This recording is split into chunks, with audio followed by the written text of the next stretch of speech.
Boa noite. As eleições no PSD, a passagem de Netanyahu por Lisboa e a Cimeira do Clima são alguns dos temas da prova dos 9, como sempre com Pedro Silva Pereira, Paulo Rangel e Fernando Rosas. Boa noite. Paulo Rangel, esta semana foi uma semana marcada pela Cimeira do Clima em Madrid e pela visita de Greta Thunberg a Portugal. Como é que explica o fenómeno que se criou em volta de Greta? Bom, isso não sei. Não sabe? Não sei explicar, não sou sociólogo, não sei explicar. Vamos cá ver. Há uma coisa que eu compreendo e que eu até acho positivo, portanto, que é, de facto, haver uma jovem que agarra, com mais ou com menos ajudas, mas quer dizer, não é uma coisa fácil, que agarra esta causa e que lhe dá esta visibilidade. É, apesar de tudo, um facto marcante. Ainda por cima não é, enfim, eu até diria que já houve vários movimentos com jovens, e normalmente na casa dos 20 anos, 25, mais para cima, mas ela tem apenas 16, e portanto é realmente um fenómeno que eu acho que é um fenómeno que tem um lado que, do meu ponto de vista, merece admiração. Portanto, eu também não entro naquele cor de diabolizar agora a Greta, etc, etc. Bom, depois... Tem sido um movimento que se tem surgido à direita, principalmente. Sim, pronto. Mas eu, sinceramente, também não apoio nada. Por exemplo, eu acho inqualificável aquela figura que o António Guterres fez e outros nas Nações Unidas. Quer dizer, a senhora a bater em toda a gente, ou a menina a bater em toda a gente, e todas as pessoas, em vez de dizer não, as coisas não são assim, são mais complexas. Realmente tu tens razão naquilo que é... Portanto, a luta simbólica que ela, no fundo, digamos, trava, que ela protagoniza, é uma luta positiva e chama a atenção para uma causa importante e até algum dramatismo que põe também, dá a tal sensação de urgência que muita gente julga que não tem, mas que nós hoje, até não digo só com as evidências científicas, nós no nosso dia-a-dia sentimos de facto que as alterações climáticas estão aí. Portanto, evidentemente que... Agora, depois, eu acho que há um exagero que é o aceitar aquele lado mais, eu diria, quase apocalíptico e aquela ideia de que nós quase temos que suspender tudo o que estamos a fazer para agora tratar da emergência climática. Quer dizer, esse lado é que eu acho que é menos positivo. Até porque é difícil regredir. Mas repara, isto é só para dizer o seguinte, o fenómeno de adesão da juventude em geral, mas até de muita gente, se quiser, Joana d'Arc do ambiente, que de repente leva as pessoas atrás, eu acho isso natural, não acho isso uma coisa do outro mundo. Sempre houve ícones ao longo enfim, até da nossa história recente, não é? Dos anos 60, 70, 80, portanto, as mais variadas figuras, e eu acho que ela encarna isso e esse lado é positivo. Depois, há aqui uma histeria negativa que é transmitida por ela, portanto, que é o lado de vocês tiraram a minha infância, mas quer dizer, por amor de Deus, quem não tem infância são as crianças que estão a morrer à fome em África, não é? Portanto, não é propriamente uma sueca que pode viajar pelo mundo inteiro, não é? E que tem uns pais que amparam em todas as circunstâncias. Portanto, enfim, há aqui depois um lado que é exagerado. E nesse lado eu acho que nós, eu diria, responsáveis políticos, e até vou dizer uma coisa talvez um pouco mais universal, nós, adultos, temos a obrigação de chamar a atenção, dizer, não, há um lado muito positivo nesse teu grito de alerta, mas há também há aí algum exagero e é preciso pôr as coisas em contexto e na verdade a verdade é que eu acho que nem sempre isso tem sido feito, mas enfim. Logo. Fernando Rosas, há aqui uma certa histeria, como diz o Paulo Rangel. Por parte da direita há, sem dúvida, contra o que esta rapariga de alguma forma pode representar. Eu acho que há uma direita meia radical, meia caquética, preciso dizer, o Polido Valente, aliás, representa essa parte da caquética muito bem, que acha que toma ou que escorrega no sentido de ataques soezes e inqualificáveis. Até relativamente a aspectos físicos e da doença da rapariga, etc. Ou então tem uma outra expressão igualmente insuportável, que é um certo paternalismo condescendente em relação com o engraçado que é os miúdos, etc. e tal.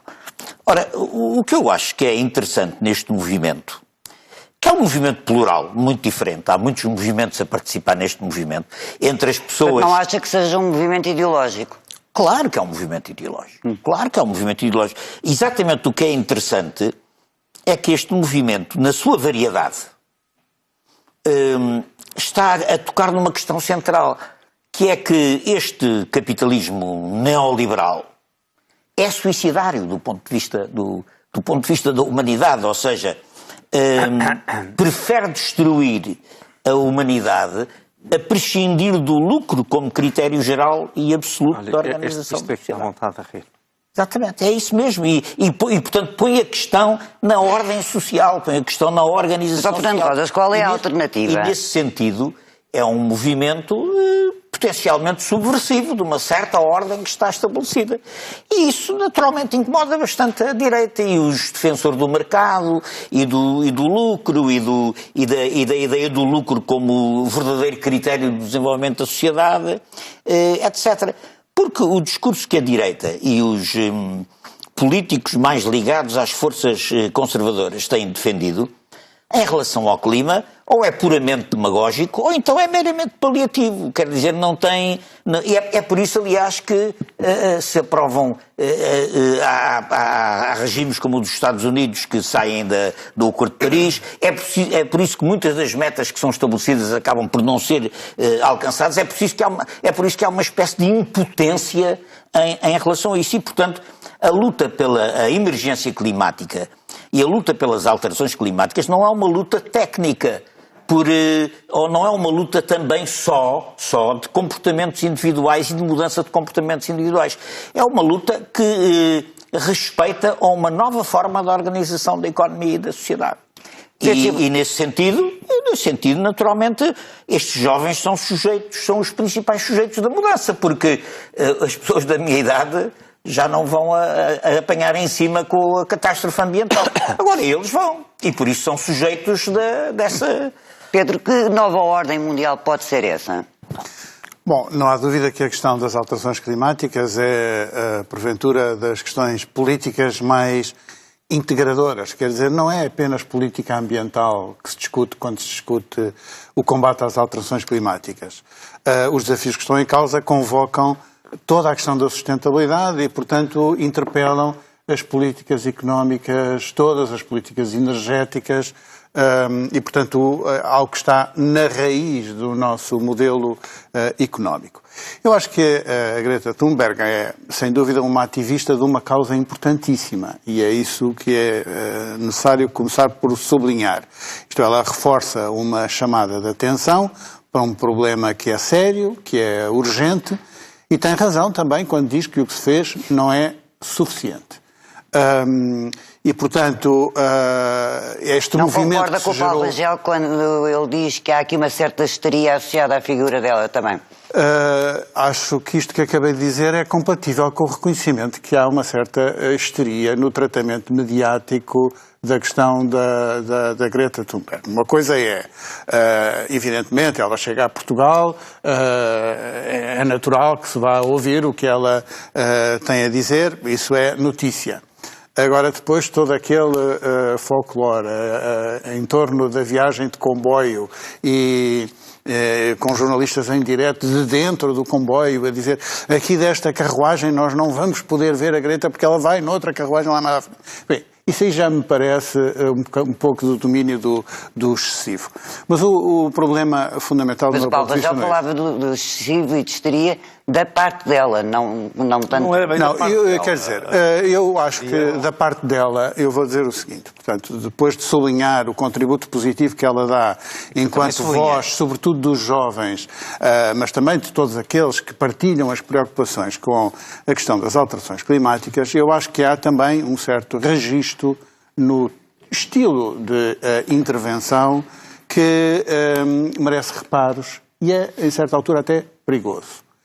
Isto é, aquilo que fez a diferença na atenção mediática que se gerou em torno dela foi um certo discurso que não era apenas violento ou agressivo, tinha qualquer coisa de ódio em relação aos políticos, aos decisores políticos. E nessa afirmação, de facto, eu penso que ela comete o erro de tratar tudo por igual.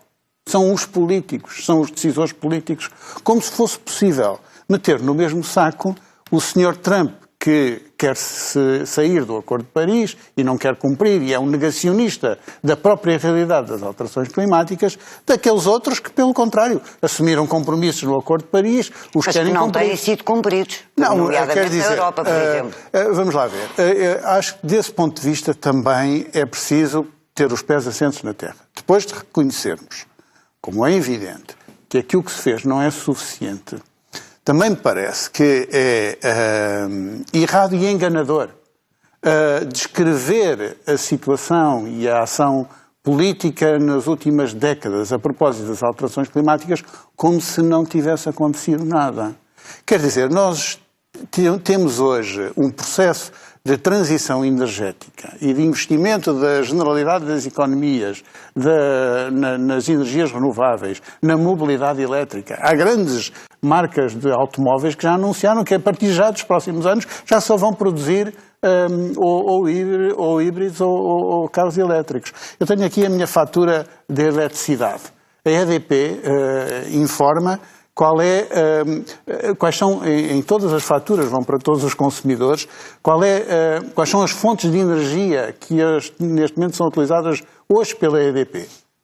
O carvão, os combustíveis fósseis estão aqui com 19%. Quase tudo o resto são energias renováveis, eólica, hídrica. Portanto, quer no setor da energia, quer mesmo no setor da mobilidade e dos transportes, foram feitos significativos investimentos. E eu acho que o discurso sobre a insuficiência daquilo que foi feito não precisa de construir uma visão que deita por terra todo o progresso que foi feito nos últimos anos, ao abrigo dos compromissos internacionais neste domínio, porque nós devemos construir sobre aquilo que se fez e não criar uma ideia que verdadeiramente se aproxima de uma certa ideia de ecopopulismo, em que construímos um discurso contra as elites políticas e que realmente acaba por ser, por isso lhe chamei, perigoso do ponto de vista político e para as democracias representativas. Fernando Rosas, queria acrescentar alguma coisa? Não, eu só queria dizer o seguinte, nós temos que fazer aqui uma discussão entre se o que se fez é satisfatório ou é altamente insuficiente. E é altamente insuficiente. Porque o aumento das emissões de carbono aumentou sucessivamente, inclusive este ano, o ano anterior, esta está sempre, nunca deixou de aumentar. As medidas tomadas mesmo na Conferência de Paris não foram respeitadas e o aumento da temperatura e as consequências que isso tem vão ter efeitos desastrosos dentro de muito pouco tempo. E, portanto, nós temos que nos perguntar o que é que está a impedir isto, não é? E o que está a impedir isto, em larga medida, é uma organização económica que entende que o critério da acumulação e do lucro se sobrepõe às próprias estratégias de preservação da humanidade. Nesse sentido, eu tenho é a minha maneira de ver este problema. Por isso eu não desligo a luta em torno da emergência climática, a luta pela mudança social, pela mudança do paradigma que tem Paulo Rangel, já percebi que não concorda com Fernando Rosas. Não, vamos cá ver, eu não concordo. Acha que é preciso haver um novo paradigma económico? Com certeza que vai ter que haver um novo paradigma económico. O que ele não tem que ser... Vamos cá ver. As experiências socialistas foram as mais nocivas para o ambiente. E a da China, nomeadamente. A da China eu até já lhe faço a justiça. Não tenho considerar dúvida, que a China não é socialista. Não tenho dúvida. Está com o capitalismo de Estado. Nenhuma. Agora, a União Soviética, o Chernobyl, nós vamos à RDA, à República Democrática Alemã, o território hoje da Alemanha de Leste, ou vamos à Bulgária, e as catástrofes ambientais cometidas pelo socialismo, que não visava o lucro e visava a igualdade. Não, visava o lucro também. Agora também visava o lucro. Não é agora que eu penso isso. Também não é possível ter uma visão assim tão sectária e seletiva. Veja, por exemplo, o Japão. Também tivemos ali acidentes nucleares relevantes e não é propriamente um país socialista, não é? Mas eu não tenho nenhuma visão sectária, mas onde é que tenho uma visão sectária? Só estou a dizer que o argumento que é o capitalismo em si por si que gera a catástrofe ambiental é que me parece que é um argumento desprovido de razão. O que não significa... Repare, com certeza que o sistema económico vai mudar. E tem de mudar. Ele mudaria, mesmo que não houvesse catástrofes ambientais, ele ia mudar, porque ele mudou sempre ao longo da história e também vai mudar agora. Agora, eu estou de acordo que é justamente a pressão ambiental que vai fazer com que haja algumas mudanças relevantes no plano económico. E nós vemos isso até nas novas gerações, se olhar, por exemplo, para hoje, uma economia que está menos centrada na propriedade individual e está muito na partilha de meios, não é? E, portanto, numa utilização... E nas estratégias de consumo. Mas, quer dizer, só para dizer, isto é uma mudança societal, não é? Que revela que há aqui, que estamos já noutro paradigma. E, portanto, essas coisas vão, com certeza... Mas os jovens estão dispostos a abdicar de alguns luxos, como, por exemplo, os telemóveis, aviões, com certeza que por os exemplo. jovens são pessoas como todas as outras, portanto, as que não são jovens, que são as Não, restantes. eu quando digo... Não, claro que há coisas que eles estão dispostos a abdicar e outras que eles não estão.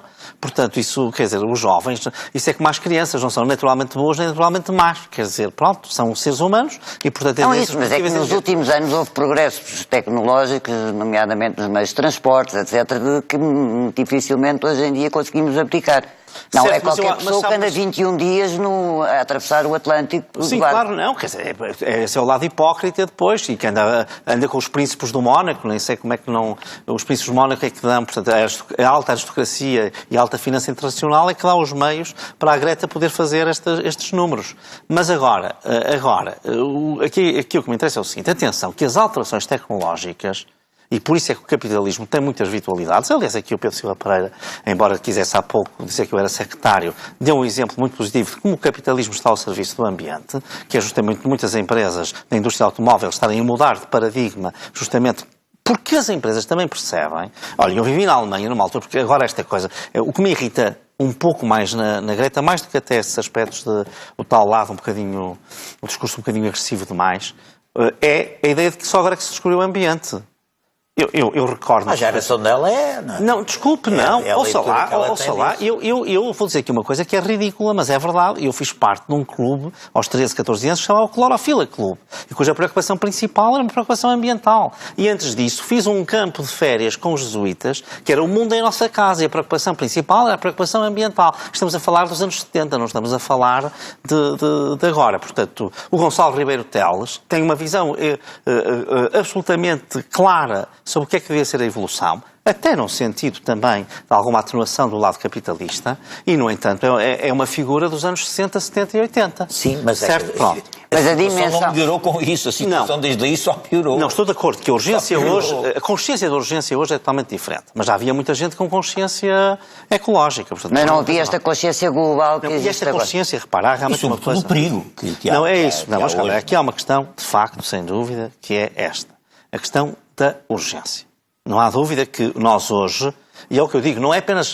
É por isso que eu, enfim, estas coisas do Trump e tal, a mim verdadeiramente me... Quer dizer, eu não sei como é que é possível, porque uma coisa é a evidência científica, que podia não se oferecer aos olhos das pessoas, mas qualquer um de nós, não é, que já tem algumas décadas de vida, não é, e que percebe que há realmente uma mudança climática, quer dizer, que ela está em curso e que tem efeitos justamente mais até no sentido de que dos fenómenos extremos. Portanto, muito calor, as inundações são terríveis, quer dizer, os fogos propagam-se... O que as pessoas negam é que seja por interferência do homem.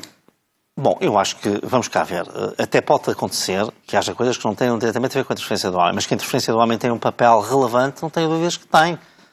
Com certeza que os glaciares se deram, não foi por interferência do homem, portanto, houve alterações climáticas em longos tempos, não é em 10 anos, nem em 15, nem em 100, que se deram por motivos, digamos, mais do sistema. A partir da Revolução Industrial isto acelerou grande... Sem dúvida, quer dizer, sem dúvida, e não é isso, e é uma coisa que nós podemos testar. Mas a Revolução Industrial foi extremamente benéfica para milhões de pessoas. Eu não queria monopolizar, mas eu há pouco ia dizer o seguinte, as mudanças tecnológicas, e era esse o argumento... Mas eu não sou contra a Revolução Industrial. Atenção, muitas mudanças tecnológicas e muitas empresas estão ao serviço justamente de uma lógica pró-ambiental. E por isso eu tenho mais confiança quanto mais evolução tecnológica houver, mais tecnologias limpas nós somos capazes de desenvolver.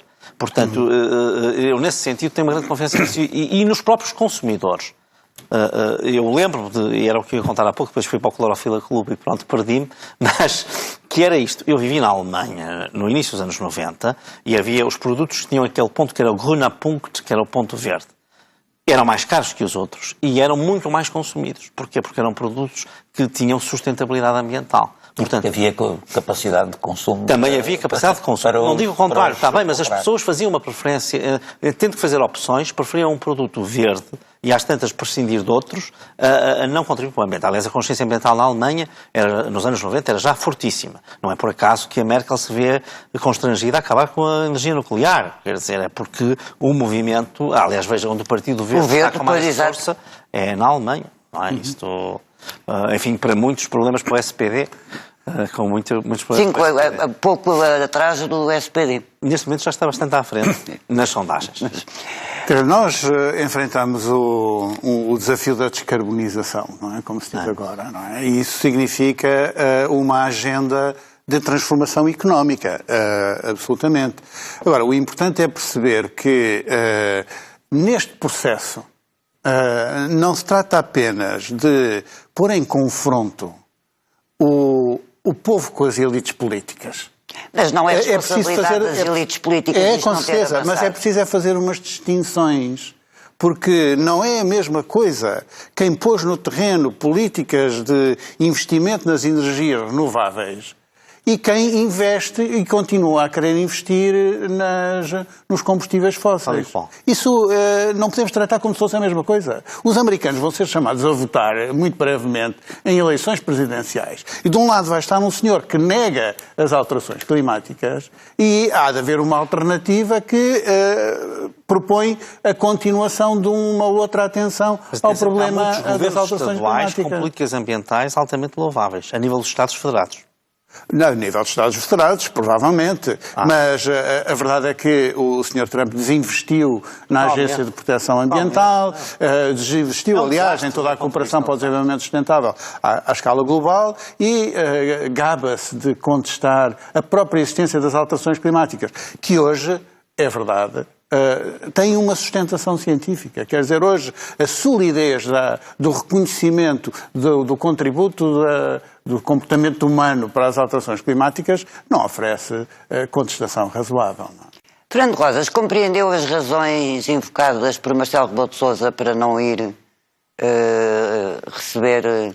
Não, ele não foi porque está mais ou menos alinhado com a posição da direita em relação à Greta.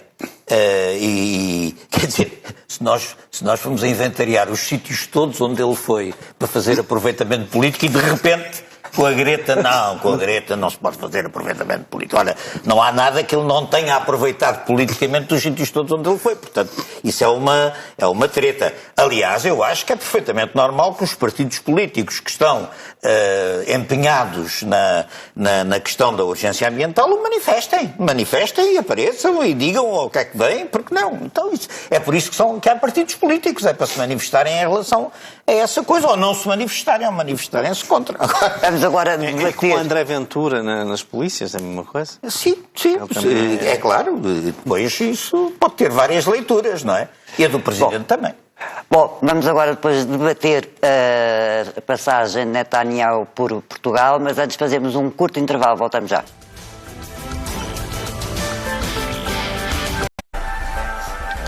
Bem-vindo de novo à Prova dos 9. Paulo Rangel, como é que viu esta visita de Netanyahu a Lisboa para se encontrar com Mike Pompeo? Que interesse diplomático é que o país tem nisto? Não, quer dizer, eu penso que isto não tem a ver com o interesse diplomático do país, que eu saiba. Então porquê é que o acolhemos? Não, quer dizer, nós não vamos agora proibi-lo dele cá vir. Isso não me parece que seja uma coisa... Em Londres, por exemplo, foi dito que não era desejável. Bom, enfim, mas sinceramente, do ponto de vista... Vamos cá ver. Eu acho que Netanyahu não é recomendável por várias razões, não é? Por um lado, pela política que foi seguindo ao longo destes anos no Estado de Israel, que fomentou o agravamento de uma situação que é já de si sempre muito delicada, mesmo quando ela esteve mais ou menos bem encaminhada, era altamente frágil. E ele, consistentemente, tem sido um dos atores principais no sentido da deterioração da situação. Isso é uma coisa negativa, mas também até porque sobre ele hoje impendem acusações muito graves do ponto de vista da ética política, e acho que isso também é um aspecto negativo. Agora, Eu acho que Portugal não devia impedir a vinda dele cá e ninguém me verá criticar o Primeiro-Ministro por o receber, porque eu acho que isso que é uma... vamos cá ver, é a mesma coisa, por exemplo, que se passa com Malta. Eu acho que o PS não denuncia o que se passa em Malta, é uma pena, mas o Primeiro-Ministro não tem que ser ele a ser chamado a fazer isso, em caso algum. O país tem uma política de Estado e deve mantê-la e, portanto, neste caso, eu acho que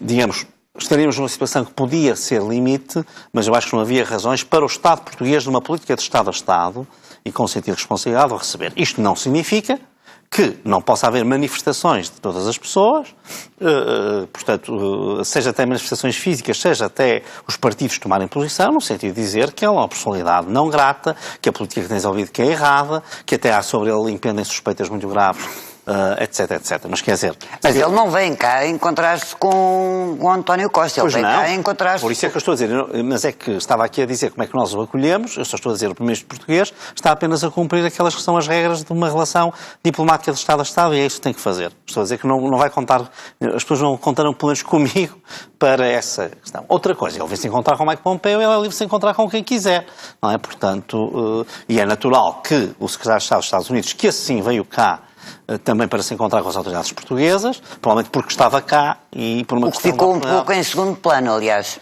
Bom, quer dizer, sinceramente, aquilo que ele veio fazer junto às autoridades portuguesas eu não acho que ficou em segundo plano, porque ele com certeza que transmitiu a sua visão, que em alguns casos será uma visão que será relevante, noutros casos talvez não seja, para nós, mas o que ele veio cá fazer, e que tem a ver com certeza, pelos vistos tinha muito a ver com a relação com a China, seja com os investimentos chineses, seja com esta questão do 5G, seja com a questão da base das lajes, não é? Pronto. Mas aí também, mais uma vez eu digo, estou à vontade por dizer, porque não sou conhecido aqui neste programa por ser meio com o Governo, eu acho que o Ministro dos Estrangeiros, até nas declarações que se fez, teve declarações muito prudentes, porque ele nem sequer enveredou, podia até ter, sendo os Estados Unidos um grande aliado, ter tido teve um discurso claramente firme e autónomo e, no fundo, muito orientado para aquilo que eu julgo que é a resposta a esta questão chinesa, que é, isto merece uma resposta global da União Europeia e é nesse contexto que Portugal se tem de colocar. E, portanto, obviamente que observadas as regras europeias, eu tenho a certeza que se a União Europeia, por exemplo, vier a fazer um boicote à Huawei por causa do 5G não ser seguro, Portugal não vai deixar de estar nessa linha. Agora, se a própria União Europeia fizer uma avaliação de que não está em causa a segurança, por exemplo, dos dados que são utilizados, também não fará. Portanto, sinceramente aqui, eu digo assim, não vejo motivo para esta política. Atenção, isto não tem nada a ver com outra coisa. Outra coisa é o Bloco de Esquerda, ou o PSD, ou o PAN virem dizer, ou ONGs dizerem: o Sr. Netanyahu é persona non grata, nós não gostamos dele e achamos que isto é terrível, etc, etc. Ouvir dizer o Mike Pompeo representa uma política externa do Trump, que eu também considero altamente negativa, considero para o Ocidente das piores coisas que alguma vez nos aconteceu, e portanto que esse juízo político agora pedir ao Governo, ou por exemplo ao Presidente da República, que eles próprios exprimam isso nesses termos, isso nós não devemos fazer, porque nós devemos manter as questões de Estado nesse plano de Estado. Fernando Rosas, esta questão de Estado, ou seja, cabe aos partidos criticarem, mas tanto o Governo como o Presidente da República devem se manter diplomaticamente equidistantes. Indigna-me, porque o senhor Netanyahu, como é que ele se chama, é um criminoso de guerra, é um autor da guerra, um criminoso de guerra, e é um indivíduo que vem cá fazer campanha eleitoral, é um prolongamento da campanha eleitoral em Israel. Vem cá fazer campanha eleitoral. Um encontro que não tem nada a ver com os interesses da diplomacia portuguesa. Ele vem cá porque está acusado de corrupção por parte do Procurador-Geral da República do Estado de Israel, porque corre o risco de retirarem a imunidade como chefe de governo. Mas ele é chefe do governo, ele ganhou eleições. E ser preso, e vem cá para dar Ele não ganhou eleições, ele está neste momento em gestão. Vem cá para dar não consegue formar governo até agora. É isso. E vem cá para dar para Israel, sobretudo para o eleitorado israelita, um sinal de que tem o apoio norte-americano para coisas, aliás, sinistras, que é a ocupação do Vale do Jordão por parte do Estado de Israel, completamente ilegal e contrária às disposições das Nações Unidas, e a legalização dos colonatos que as Nações Unidas consideram ilegais e que o governo dos Estados Unidos agora resolveu, por critério próprio, unilateralmente decidir que são colonatos legais. E, portanto, vem cá fazer uma manobra de publicidade para a sua própria situação em Israel, que desde logo o governo britânico não aceitou que se fizesse em Londres, e bem, e que o governo português, estranhamente, aceita que o circo seja montado aqui em Lisboa de uma manobra política que só tem a ver com a situação interna de Israel e a dele, primeiro-ministro israelita, e que não, em nada diz respeito à política externa portuguesa. E, portanto, acho que o governo já não falo de outras coisas. Já não falo de um tipo que é um criminoso de guerra, já não falo de um regime que é um regime de apartheid, já não falo de um regime que tem uma polícia política que tortura e assassina sistematicamente os seus adversários, que é assim, e executa os adversários políticos sem julgamento judicial. Já não falo de nada dessas coisas, que tem armas nucleares ilegalmente e ninguém se escandaliza com o Irão, é o que se passa, armas nucleares, e com o Israel tem bombas, mas os regimes não são comparáveis. Perdão? Os regimes não são comparáveis. Eu acho que são. Eu acho que o regime de Israel não é um regime democrático. Mas já foi Israel. É um regime em que há democracia. É como na África do Sul do tempo do apartheid. Há democracia, neste caso não é para os brancos, mas para os israelitas, e depois há a opressão, perseguição e ocupação militar para os palestinianos e para quem não pertence à comunidade étnica, religiosa que o Estado israelita. Portanto, eu não chamo isto um Estado democrático. Há democracia para aquele grupo, para os outros não há. Nem sequer para os árabes e israelitas há o mesmo regime político que existe para os israelitas em geral. E, portanto, mesmo passando por cima disto, não consigo compreender como é que o governo português alberga um encontro que não tem nada a ver com a política portuguesa, nem muito nem pouco. Quer dizer, é uma manobra eleitoral do primeiro-ministro israelita. Como é que se justifica a posição do governo? Este encontro entre o primeiro-ministro de Israel e o secretário de Estado norte-americano realmente não tem nada a ver com a diplomacia portuguesa. Nem foi organizado nem promovido pela diplomacia portuguesa. Aliás, nem os próprios jornalistas portugueses puderam assistir ao encontro. Como toda a gente sabe, em Portugal, por razões puramente acidentais, porque o secretário de Estado norte-americano vinha de Londres, estava em trânsito para Marrocos e, portanto, estava aqui, e o primeiro-ministro de Israel resolveu encontrar-se com o secretário de Estado norte-americano. Porque Londres lhe disse que não. Porque Londres lhe disse que não, mas não pelas razões que o Fernando Rosas sugere. Não. As razões invocadas pelo governo britânico são, em primeiro lugar, porque o pedido foi feito muito em cima da hora e o Reino Unido estava, naquele momento, a braços com a organização da Cimeira da NATO e, portanto, com todos os requisitos de segurança. E, se quiser, há uma razão. Os governos presentes o quis receber. E, se quiser, há também uma razão que o Reino Unido não dirá, mas que é facilmente compreensível,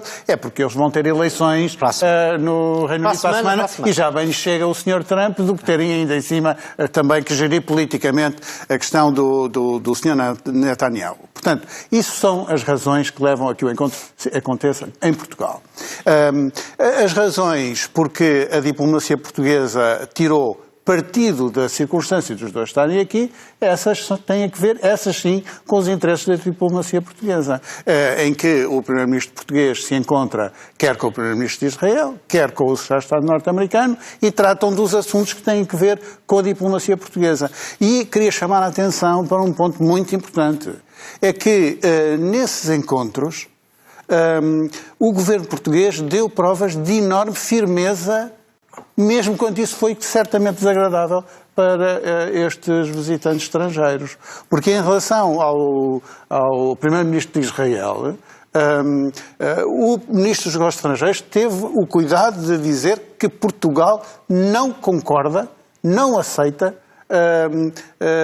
a política em relação aos colonatos israelitas e, portanto, não subscreve essa interpretação que agora os Estados Unidos arranjaram de que aquilo seria legal à face do direito internacional. Portanto, Portugal demarcou-se dessa orientação. Mas aceitar este encontro aqui não é uma forma de caucionar isso? Não tem nada a ver com isso. Pelo contrário, isso seria se o governo português não tivesse traduzido claramente a sua posição, coisa que fez com firmeza.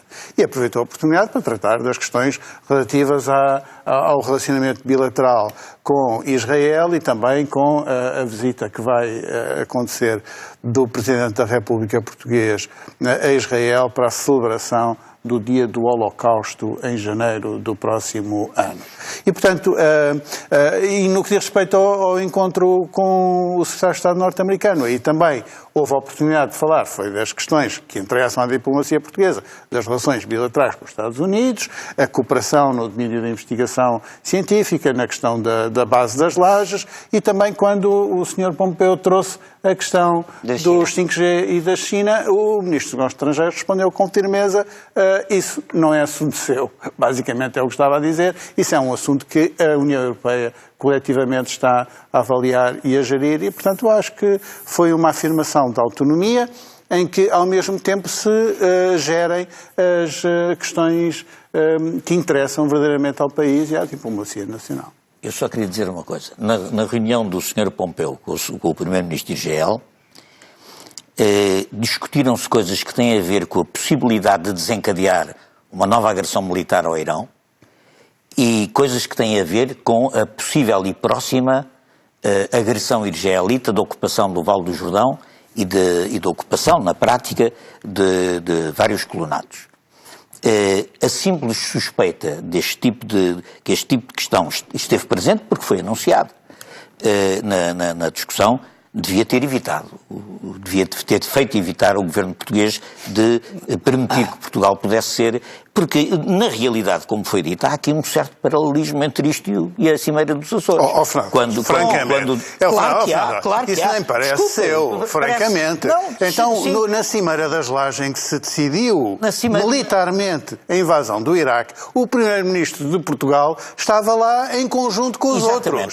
Isto não aconteceu aqui. O Primeiro-Ministro não estava lá. Claro que eles tenham falado do que falaram, isso é assunto entre o Primeiro-Ministro de Israel mas não é indiferente que faça em Portugal. Não é uma operação em que o governo português tenha estado envolvido. Não é indiferente. Qualquer paralelismo que queira fazer é totalmente abusivo, não tem semelhança espécie nenhuma. Infelizmente o paralelismo existe. Não tem paralelismo nenhum. E há outra coisa que é vergonhosa, que é a conferência de imprensa dada num hotel português em solo português e as embaixadas dos Estados Unidos e do Estado de Israel proibiram os jornalistas portugueses... Estou completamente de acordo. Estou de acordo com o governo português demarcou-se disso. Mas isso o governo português não tem que... Não é o governo português que gera a assessoria de imprensa de um encontro. É território português e isto não se deve tolerar em relação... Ou seja, o governo português não foi avisado, não sabia, mas provavelmente justificava-se chamar um diplomata dessas embaixadas e manifestar da parte do governo português a estranheza por esse tipo de comportamento.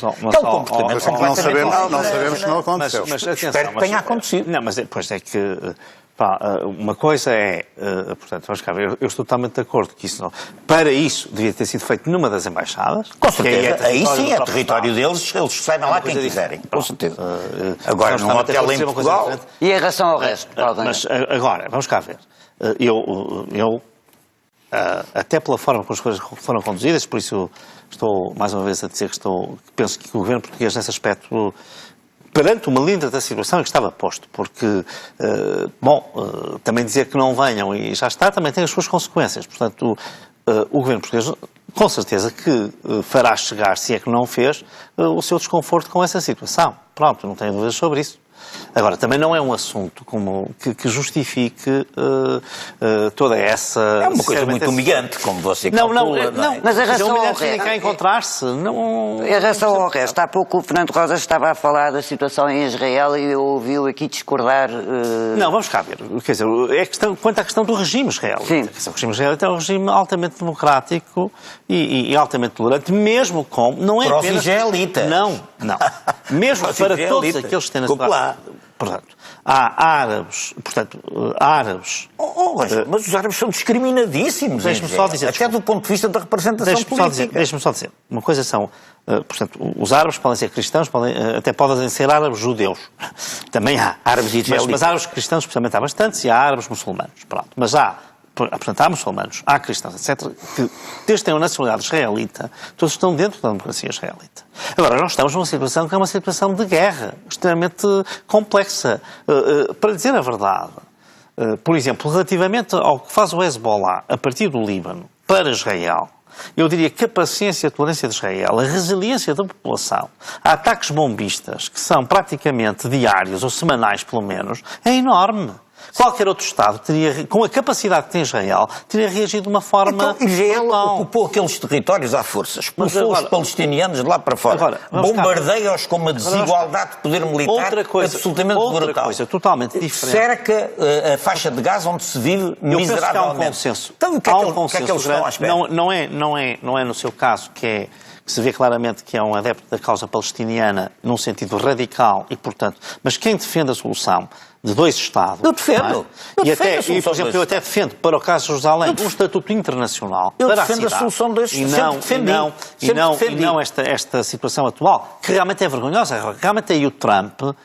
não é só nas alterações climáticas, por exemplo, na questão de Israel, ao reconhecer a capital em Jerusalém, isto é uma regressão enorme. Claro. É? Quer dizer, é um sinal péssimo para a região. E o Rangel acompanhou... Coisa de que Portugal também, aliás, se demarcou, se demarcou, a solução de pôr a embaixada e traçado daquele muro, que é um muro da vergonha que divide comunidades umas das outras. Vir aceitar este tipo de políticas e, portanto, eu aí acho que existe na diplomacia portuguesa uma linha muito clara que tem sido perseguida por todos os governos e que separa claramente, digamos, a boa relação que existe com o Estado de Israel desta facção política israelita extremista que, de facto, tem tido uma atuação que só vai, quer dizer, mais tarde ou mais cedo, vai ainda trazer situações mais difíceis do que aquelas que nós temos hoje. Isso não tenho dúvida. O caminho é um caminho de degradação. Não tenho dúvidas sobre isso. Ocuparam os Golãs, etc. Quer dizer, não, mas os Golãs já estão ocupados há muito tempo.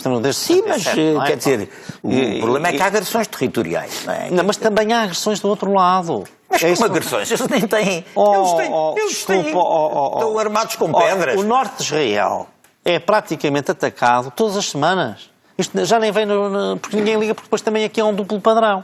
Tudo o que acontece aos palestinianos aqui de El Rei, que é um grande desastre, que não são iguais, não são dois adversários iguais. Não é? Há uma desigualdade brutal entre o Estado e o exército israelita e aquelas comunidades. Não, mas veja a quantidade de soldados israelitas que morrem. Mas muitíssimo. Você não entra por essa estatística, que aí a diferença é uma coisa... Não. Nestes últimos incidentes, os miúdos que atiravam pedras morreram 120. Agora, naquela região, uma coisa é certa. O único Estado que tem, de facto, um registro democrático aceitável é Israel. O registro democrático o Irão vem aqui defender o Irão. Mas eu não estou a defender o Irão. Estou a falar de política externa e política internacional. Eu que eu tinha por uma pessoa laica e até às vezes quase anticlerical. Sim, defender um Estado islâmico. Aceito a definição. Eu sou republicano, sabe? Sou mas o Estado sou oriundo de velhos republicanos. O Irão é maior... Não, mas eu não simpatizo nada com o regime do Irão. Agora, o que entendo... é que preparar uma guerra contra o Irão alegremente com o apoio dos Estados Unidos, e nesse sentido a Europa portou-se bem. Agora, a Europa portou-se bem, não estou a dizer o contrário. Agora, estamos a falar de quê? Estamos a falar de um país pacífico? Não estamos a falar de um país pacífico. Agora, estamos a falar de um Estado agressivo. Em todos esses pontos, a diplomacia portuguesa demarcou-se, a diplomacia da União Europeia também, em relação ao Irão, então a divergência entre a União Europeia e os Estados Unidos é simplesmente total. É incluído o Reino Unido. Também. E é preciso lembrar que nós não temos que subscrever a política interna ou internacional de todos os países com quem temos relações diplomáticas. Seria impossível. Isso seria... Por isso mesmo não devíamos receber cá essa... Se vamos agora fazer uma seleção com esse critério, receberíamos pouca gente, isso lhe garanto. Porque nenhum país europeu os recebeu. Quer dizer, porque é que eles vieram bater aqui à porta? Quer dizer, porquê? Olha que está enganado. Bom, já não temos tempo aí para o PSD, mas Paulo Rangel, já agora gostava de lhe perguntar como é que viu o debate dos três candidatos à presidência. Bom, é apenas um entre debates, não é? Eu acho que foi um debate... tem um lado sempre difícil, porque os debates internos são sempre debates com alguma tensão. E, portanto, há, de facto, momentos que são momentos, digamos, em que há uma luta mais acesa e mais agressiva, e eu imagino que isso cause, pelo menos os telespectadores que não estão envolvidos na política interna do PSD um pouco mais de estranheza e até de incómodo, mas sinceramente eu acho que foi um debate que permitiu, especialmente na sua segunda parte, pôr em relevo as diferenças que há entre os candidatos. E, portanto, eu, sob esse ponto de vista, acho que foi um debate... E ajudou a definir o seu apoio, ainda não disse quem é que apoiava nesta O meu corrida. apoio, eu dá-lo-ei na devida altura, e nessa altura também o comunicarei, mas, enfim, eu talvez possa confessar que não precisava deste debate para fazer a minha escolha, mas eu em todo caso, eu vou, não, mas pode acontecer que haja uma revelação dramática que faça com que a pessoa mude de posição, mas enfim, a seu tempo eu direi, isso eu guardo para o momento que eu próprio escolher. Então qual é o momento? Isso, o próprio momento eu guardo para o momento que eu escolher. Portanto, não vou aqui Temos fazer ainda um minuto, Pedro Silva Pereira, era só este debate. Eu acho que foi um debate sem vencedores, um debate desinteressante, a confirmar que era muito otimista aquela visão de uma campanha de debate ideológico no PSD. Poucas coisas para dizer ao país, acho que é a ideia com que todos ficam daquele debate. 10 segundos. Eu acho que o debate revela uma coisa que eu defendo como teoria, digamos assim, de ciência política,